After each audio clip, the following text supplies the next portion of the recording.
we are back home from the semi-casual truck show. We got all the trucks here. They are loaded up for Michiana this upcoming weekend up in Indiana. Hope to see a lot of y'all there, and we're gonna bring all three of the Fitchins. The fourth one will not make it, don't have anyone to drive it. And we're gonna be bringing a lot of merch. Our new shirts are in, I'll show that in the video. And then I'm also gonna probably hold off on showing y'all the new stuff for the daily and just kind of do a reveal for it. So we had a little bit of complications on the wheels and tires for the daily. We actually broke the tire machine last Friday, so kind of complicated things. But as I said though, we will be at Michiana bringing all the trucks. The G56 truck, we've got some more stuff to do on it. Keep in mind it is not 100% done, people. I've heard some remarks that shows that it's missing like the park sensors and stuff like that. We know we're not done. We've got a couple more shows to do, actually probably just Michiana, and then it's getting tore apart and finished up to where it's full SEMA quality. We're gonna work on getting a front drive shaft in it. That alone is a job. But let's take a look at all the rigs and then let's figure out what we're gonna do in the shop this week. So a lot of people have been asking about the red transmission. It is not gonna stay forever. I just cannot bring myself to pull that trans right now. We might leave the trans red, but the cross member is going to get redone and powder coated. We do have to redo the whole cross member because of the front drive shaft and the T-case clock. So we have completed a lot of stuff on the truck though. We got the rock lights finished up. You can see our distribution blocks in there. And then, like I said, the air management, stuff like that. The rear drive shaft. Somebody mentioned something about this being rusty. I just want to address everything. We're not going to let this fly. The reason it's rusty is these come in bare steel flanges, and we didn't want to spray paint it black because we are actually going to be taking the drive shaft back apart and powder coating the rear yoke part white and polishing the drive shaft. So don't worry, we're not going to miss any details on this build. Speaking of details, it needs to be detailed. For something that's never been on the road but once, it is nasty. So got this loaded up. We're gonna have our merch trailer with us, and hopefully I get to show y'all our new trailer within the next couple months. I did order a trailer. A lot of people have been asking like, oh, why do you have a black trailer and all white trucks? I have a trailer on order, guys. It's a 44-foot white trailer, custom ordered with a longer neck, and it's got our logos cut into the trailer. It's gonna be really, really cool. So it's a 44-foot. We are gonna be going non-hydro tail because honestly, the way that we treat that hydro tail with putting the weight on the rear like that, I'm really afraid we're gonna have trailer problems in the future. This trailer has been really, really good to us, and it will be for sale. So if you do wanna buy the trailer, holler at me on Instagram. Instagram is the same as the YouTube. It's H-Flake Fits.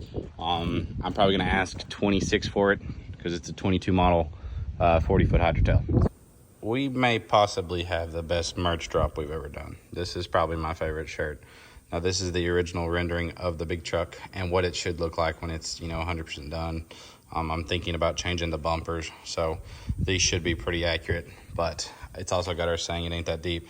Now what makes this shirt better than the rest of them is on all of our merch we actually switched shirt brands to a softer t-shirt like our American flag shirts.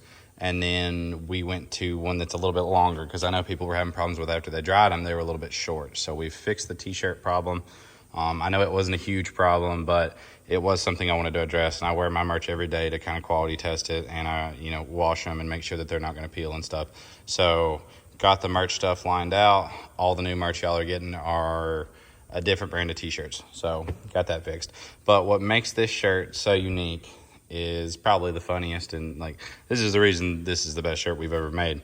So you've got your FP up front. It kind of looks like it's chrome or it's shiny, but in the front you flip up your shirt and we got a little hidden message there. So if you got this shirt on and you want to just let everybody know, you just flip that little shirt up right there and it's got a little arrow just to show everybody it ain't that deep. So thought that was a funny, cool touch. If you don't like that about the shirt, just keep it down, but it's cool. All right, guys, went ahead and shut all the doors in the shop. That way we could kind of go over some things going on in the shop. There's a lot of wind today because there was a storm. We got some parts coming in for that girl here soon. Powder is almost finished up for this one finally. Just got some pictures of it yesterday. All of it looks really good. Bubba's got some sketchy charging device going on for Kevin's truck. He's got a battery charger about 5 feet in the air. And so we're going to be finishing this one up. We've almost got the rock lights done. That should be completely 100% finished tomorrow. And then we're going to start on this girl. Glad to finally get HornBlasters in on a build. Like the dudes, I talked to them at a lot of shows, and they finally hooked us up on a build. So let's see what all they sent us.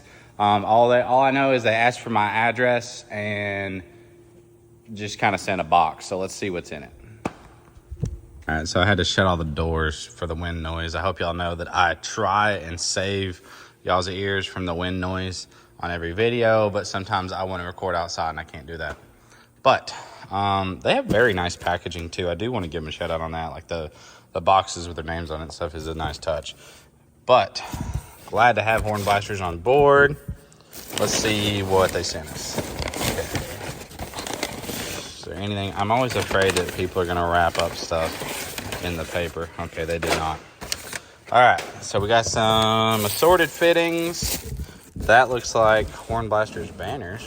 All right, I'll take those. Got 3 of them to hang in the shop. That'll be nice. Don't mind my golf balls. Got a bunch of airline fittings, some stickers. And I think I see something kind of cool poking out down there. So let's get through this box. Fittings, airline, and let's see. Oh my. I've been hearing about these. I think they told me about these at a show, and I haven't seen a set yet.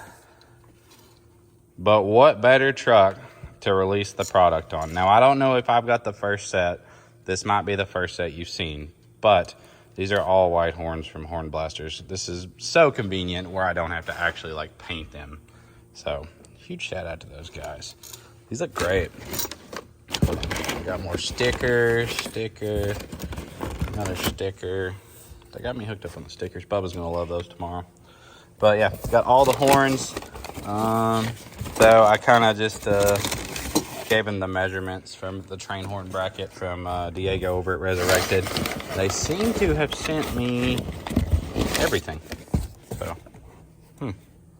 Ooh, yeah, they told me about this too. I did know about this. It is a white solenoid. That's nice. They're gonna make everything in white. So if you do have a white truck and you do not want to color match your horns, I'm hoping this white is pretty close to the white of my truck. If it's at least close, we'll probably leave it because it's not worth painting it for like one little shade. Now this does look more like an eggshell, like a pearl white, and this looks more like a bright white. So I think on our truck it's gonna match pretty good. But me and Bubba have already actually got all the wiring ran for the train horns, so we'll get those wired up this week. Maybe for the show, try and get it on for Michiana this next weekend. And yeah, huge shout out to HornBlasters. Thank y'all. Bubba just got Kevin's truck wrapped up. Don't mind the battery charger sitting on the tire. We probably need to get that down. I didn't want to take it down because I'd have to put it back. Yeah, I mean, it's probably going to die again. So he just got Kevin's rock lights finished up. How many did you say were on it? 52. 52. So I think this is actually like the world's probably largest F450. And now it's probably one of the brightest ones. We just put 52 rock lights. Hid the switch in there. Sorry, Kevin. Everyone on YouTube or at every truck show now knows where your rock light switch is. So have fun with that. Oops. But yeah, looks pretty good. Not the brightest rock lights in the world, but I think he got sponsored them. So it's like, heck yeah, man. Can't beat free. Looks really good though. We were afraid with how high up the lights were that like there wasn't going to be good displacement on the ground. But at night, like there wasn't even a dead spot, is there? Like it's lit up very evenly all the way underneath it and looks really, really good.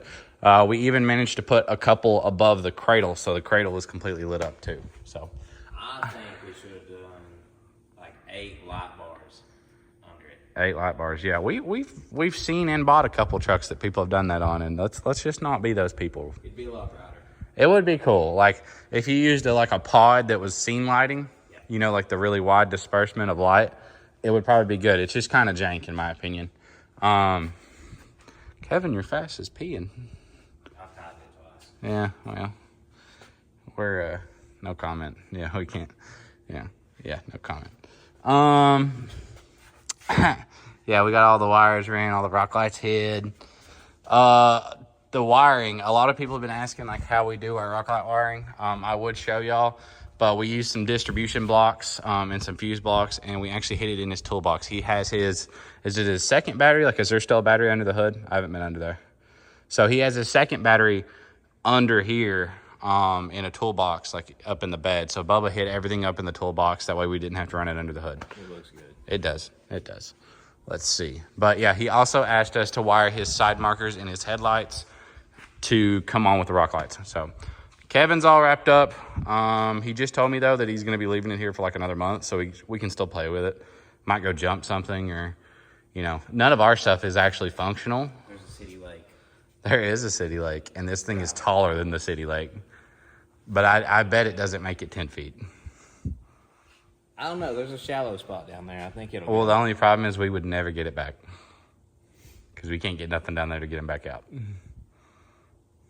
We got a picnic table. Yeah, we got a picnic. It's not even functional now. Gabe rolled in the other day and popped both tires. He popped his trailer tires and the picnic table tires. Yeah, there's a Camaro down there. I know it runs. The V6 one? Yeah. Yeah, we need to just burn that thing. She's reliable. So I think me and Bubba today are actually going to pull everything out of the bed of this truck, kind of do an inventory on what we have, what's good, and what we're going to get rid of. I think I want to use this fuel cell over the blue one, so I'll probably selling the blue one or just throwing it on the shelf. And then we have a T-case. I might actually rather use the T-case out of the 3G, though, because it looks a lot nicer. We're going to do a Sheen haul. A Sheen haul, yeah. For sale. Yeah, so we basically went to the race truck junkyard because apparently this truck used to be race truck. And somebody chopped all the harnesses and shit out of it. But all right, let's get to ripping. Ratatouille. You could probably eat off that. It's so clean. I mean, gourmet. I'm not going to, but I was about to say, I mean, I'll watch you do it. Ooh. We're trying to find what's salvageable. Oh my gosh, she's got layers. Keep that sensor. Trash it. No, keep the sensor. I think somebody's trying to work on it. When she tells you that you're the first. That might be worse. Yeah, no, it's got the clips in it still. But, wow. We got a good drive shaft out of the deal, that's for sure. Your joints, not so much. Not so much. No, it might be savable. It's my first time. Be easy. I don't know, man. I think if we beat the caps back in, it might tighten her up. The question is why are the caps out?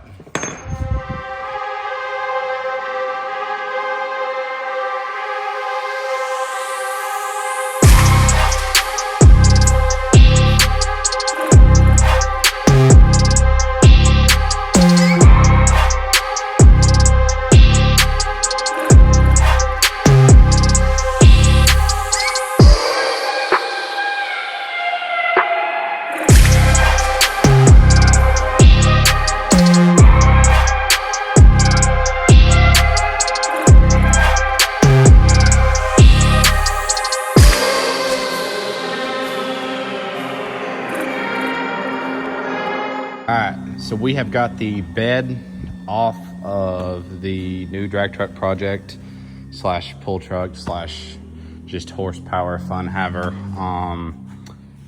Obviously we need to get that door fixed. We're kind of assessing the stuff. It looks like they didn't ever tie the bed down very good, so there's some dents from the bed. Nothing major, honestly. The cab is very clean so far, besides some minor dents, which isn't a big deal because the whole cab is going to get painted.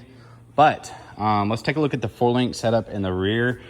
Not my favorite setup as far as 4-link kits I've seen done. I don't know if this was like a generic kit that someone made work on this truck. It honestly doesn't look bad, but it's not up to our quality standards. As far as some of the welds need to be grinded out and redone. And just some of the work, obviously, these arms were left raw or spray painted, and it's kind of like flaked off of those, so we're going to powder coat them. But it really doesn't look that bad. The only thing I could really see being a problem is, I don't know, the coilovers seem really, really stiff. like really stiff. I don't know if we need to adjust them or what, or go to a different spring rate. Also, the track bar, I'm not 100% a fan of. It doesn't look awful, but it doesn't look the best. Now, will this setup do? Yes, probably, but we want to make it a little bit better. So we're gonna go over everything and make sure we like it all. Go stainless brake lines and probably do a brake kit on this truck. So underneath though, we have got to figure out some way to build a pulling setup hitch wise, make it a sleeper that can enter in normal classes and you really wouldn't know because it's going to look stock. The truck is going to look stock. We're not going to put a cage in it. We're not going to do nothing. It'll literally look like a stock 5th gen from the exterior. We even got a 5th gen bed for it. But you open the hood, full race truck slash pull truck, but it will still, you know, hit all the guidelines, as in, you know, it can be licensed and insured and tagged. So yeah, we have these QA1 coilovers in the back. They look fairly new. I know the 4-link, all the 4-link work is all new, but we're probably gonna redo some of it and or cut it all out and put the fire pump kit that we have in. So that is the back half of the race truck. Like I said, we have the pulling setup from the other truck. The frames are fairly similar. I'm gonna measure and we may be able to use some of the pulling stuff off of Old Faithful. And if we can, we might make it to where the stuff swaps between both trucks, but we will see. Honestly, really happy with the condition of the frame and stuff. We're gonna start removing brake lines and anything that we're not gonna be using on this build and getting this thing ready for paint. But speaking of paint, I got a hold of Dodge this morning, got all these cross braces ordered, fenders ordered, hood hinges, a hood, everything. We're going to be showing y'all how to 5th gen swap this front end, so stay tuned if you want to figure out how to 5th gen swap your 4th gen. This is an early truck obviously, but it will work on all 4th gens. But there's quite a bit of work to it that we weren't aware of, but we're going to do it anyways because 5th gens are a thing. Even though this is an early 4th gen, we are going to be converting a lot of the stuff, I feel like, to 5th gen stuff. So when we go to take this dash out to pull all the AC and stuff out of it and all the factory wiring, we might just go ahead and put a 5th gen dash in this thing, but we will see. We also got to work on that interior because some of the stuff's just got to go, guys. So I want everybody to comment and let me know what powder coat color they think we should go with on this truck. Obviously the truck is going to get painted white, but I don't really want to do white powder on a race truck just because it doesn't last, and every time you go to touch something it just ruins it. So I don't know whether we powder coat everything gloss black to keep it clean, or silver, or, you know, we go back with the Old Faithful teal. So we will see on this truck. Appreciate y'all for watching. Don't forget to check out the new merch on the website and to stay tuned for all the progress on the trucks because we've got a lot coming. We should have a video on this one later this week, or it'll be a Michiana video, but you're about to see this one go together. So all you Ford guys, stay tuned.